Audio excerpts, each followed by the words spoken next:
2 വർഷം ദൈർഘ്യമുള്ള fashion designing and garment technology, 1 വർഷം ദൈർഘ്യമുള്ള advance diploma in beauty and cosmetology, സർക്കാർ അംഗീകൃത കമ്പ്യൂട്ടർ കോഴ്സ് എന്നിവയിലേക്ക് അഡ്മിഷൻ ആരംഭിച്ചിരിക്കുന്നു. കൂടുതൽ വിവരങ്ങൾക്ക് ഓഫീസുമായോ താഴെ കാണുന്ന നമ്പറിലോ ബന്ധപ്പെടുക. ചരിത്രമുറങ്ങുന്ന ചോക്കാട് പഞ്ചായത്തിലെ കൂരിപ്പൊയിലിൽ അറിവിന്റെ ലോകത്തേക്ക് വെളിച്ചം പകർന്ന് പുലരി വായനശാല നാടിന് സമർപ്പിച്ചു. പ്രമുഖ പണ്ഡിതനും വായനശാലയുടെ ആദ്യകാല പ്രസിഡന്റുമായ അസ്ലം മുസ്ലിയാർ വായനശാലയുടെ ഔദ്യോഗിക ഉദ്ഘാടനം നിർവഹിച്ചു.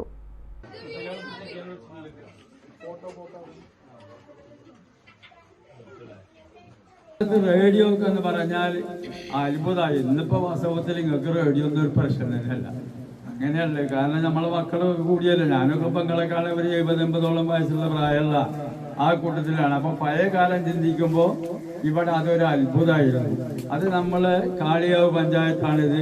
ഈ പഞ്ചായത്തിൽ ആദ്യം റേഡിയോ ഒക്കെ ഉണ്ടായി വലിയ ആ രൂപത്തിൽ വാർത്തയൊക്കെ പുറത്തേക്ക് വിട്ടതൊക്കെ നമ്മളെ കുറിപ്പില്ല.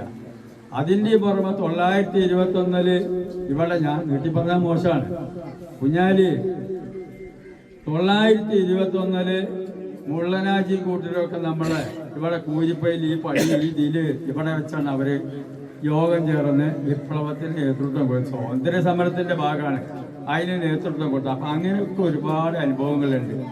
അതിന്റെ പുറമെ നമ്മളിപ്പോ നിലവിൽ നന്നായിട്ട് നേരത്തെ പറഞ്ഞതുപോലെ നാനാത്വത്തിൽ ഏകത്വം ഇവിടുത്തെ മക്കളൊക്കെ വളർത്തിയെടുക്കുക, അവർക്ക് വേണ്ട ഉപദേശമൊക്കെ കൊടുക്കുക, ആ നിർദ്ദേശമൊക്കെ കൊടുക്കുക, ആ രൂപത്തിൽ അവരെ വളർത്തിക്കൊണ്ടിരിക്കുക. അതിനുള്ള ഒരു മാധ്യമമായിട്ട് ഇത് നമ്മൾ ഉറപ്പിക്കണം.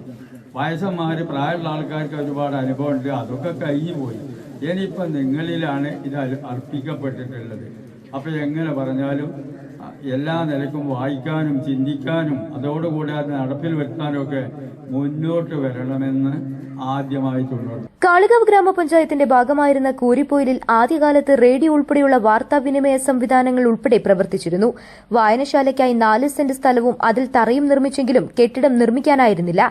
പതിറ്റാണ്ടുകളോളം പുലരി വായനശാല പേരിൽ മാത്രമായിരുന്നു പ്രവർത്തിച്ചിരുന്നത്. നാട്ടുകാരുടെ കൂട്ടായ്മയിലും സാമ്പത്തിക സഹായത്തിലുമാണ് ഇപ്പോൾ വായനശാല നിർമ്മിച്ചത്. അറിവിന്റെയും വായനയുടെയും പുതിയ ലോകം തുറന്നുകൊണ്ടാണ് കൂരിപ്പൊയിൽ പുലരി വായനശാല നാടിന് സമർപ്പിച്ചത്.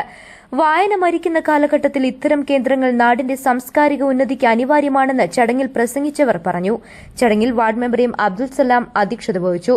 പ്രശസ്ത എഴുത്തുകാരനും ഗായകനുമായ അബ്ദുൽ ഗഫൂർ നീലാമ്പ്ര മുഖ്യാതിഥിയായി. നാടിന്റെ പുരോഗതിയിൽ വായനശാലകൾ വഹിക്കുന്ന പങ്കിനെക്കുറിച്ച് സവിസ്തരം പ്രതിപാദിച്ചു. വായനയോടുള്ള ആഭിമുഖ്യമാണ് തന്റെ വളർച്ചയ്ക്ക് കാരണമെന്നും ഗഫൂർ പറഞ്ഞു. വായനയുടെ സുഖം അല്ലെങ്കിൽ അതിൽ നിന്ന് നമുക്ക് എന്തൊക്കെ ലഭിക്കും എന്നുള്ളത് വാക്കുകൾക്ക് അതീതമായിട്ട് അത് അനുഭവിച്ചറിയുക എന്നുള്ളതാണ്.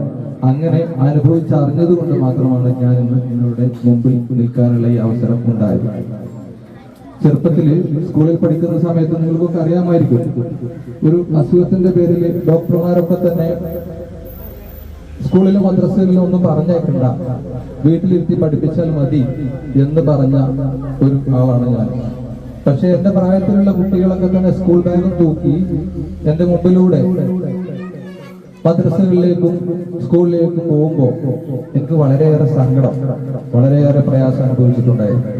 കൂരിപ്പൊയിലിലെ പഴയ തലമുറയും പുതിയ തലമുറയും സംഗമിക്കുന്ന ഒരു വേദി കൂടിയായി ഉദ്ഘാടന ചടങ്ങ് മാറി. വായനശാലയുടെ ഉദ്ഘാടനത്തോടനുബന്ധിച്ച് നടത്തിയ വിവിധ മത്സരങ്ങളിലെ വിജയികൾക്ക് സമ്മാനങ്ങളും നൽകി. മുൻ മെമ്പർമാരായ പി ജനാർദ്ദനൻ, പി ബൈജു, വായനശാലയുടെ ഭാരവാഹികളായ CV Muhammad, P Ummerkutty, CM Yusuf, Yasar Kooripoyil, M Abu, Abid Ali, Faihas CM എന്നിവർ പ്രസംഗിച്ചു. ചടങ്ങിൽ ഫൈസൽ സ്വാഗതവും KS റഫീഖ് നന്ദിയും പറഞ്ഞു. News bureau, Kalikavu.